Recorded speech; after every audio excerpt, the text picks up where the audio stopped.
ओम शांति। 9 अगस्त 2021 की साकार मुरली से होमवर्क। आज बाबा को शिक्षक के रूप में याद करेंगे। आज हमारा शिक्षक हमें शिक्षा दे रहे हैं कि दिल में सदा बाबा रहे और सेवा करते समय कंबाइंड होकर के सेवा करेंगे तो आप न्यारेपन का अनुभव करेंगे। आज बाबा की मुरली में एक पॉइंट आया कि अंतिम समय से पहले तुम्हें कर्मातीत अवस्था को प्राप्त करना है।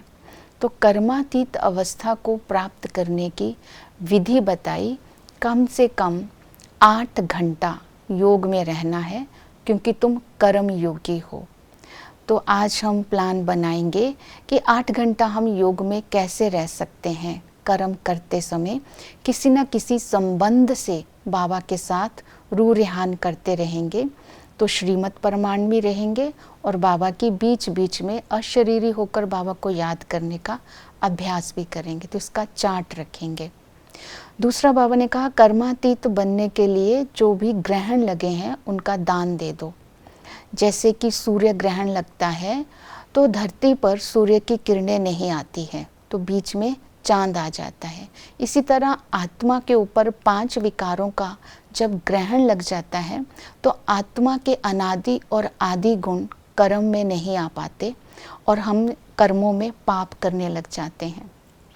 इसलिए इस ग्रहण को छुड़ाने के लिए बाबा ने विधि बताई है, याद करना है। और जो मुख्य ग्रहण है वो है देह अभिमान।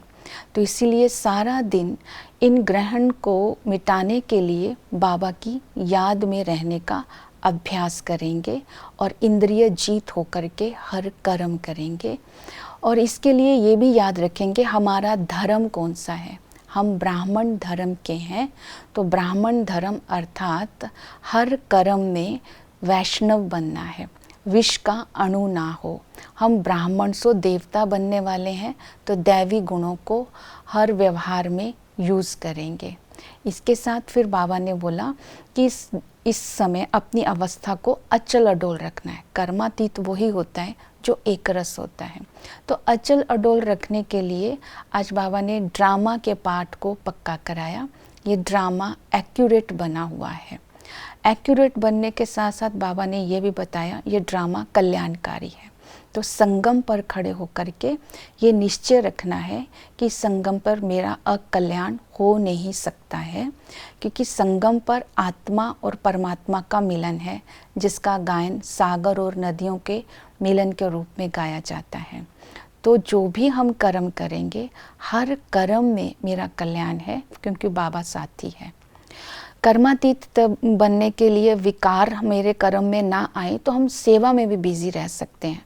तो बाबा ने कहा जितना दूसरों को रास्ता बताएंगे, बाबा की याद दिलाएंगे, स्वदर्शन चक्रधारी बनेंगे और दूसरों को भी बनाएंगे। तो इसलिए याद, कर्म, ड्रामा, समय, इन सब बातों को ध्यान में रखते हुए हम कर्मातीत अवस्था को प्राप्त करने का पुरुषार्थ करेंगे। तो इन बातों को आज की मुरली से हम धारणा में लाएंगे। ओम शांति।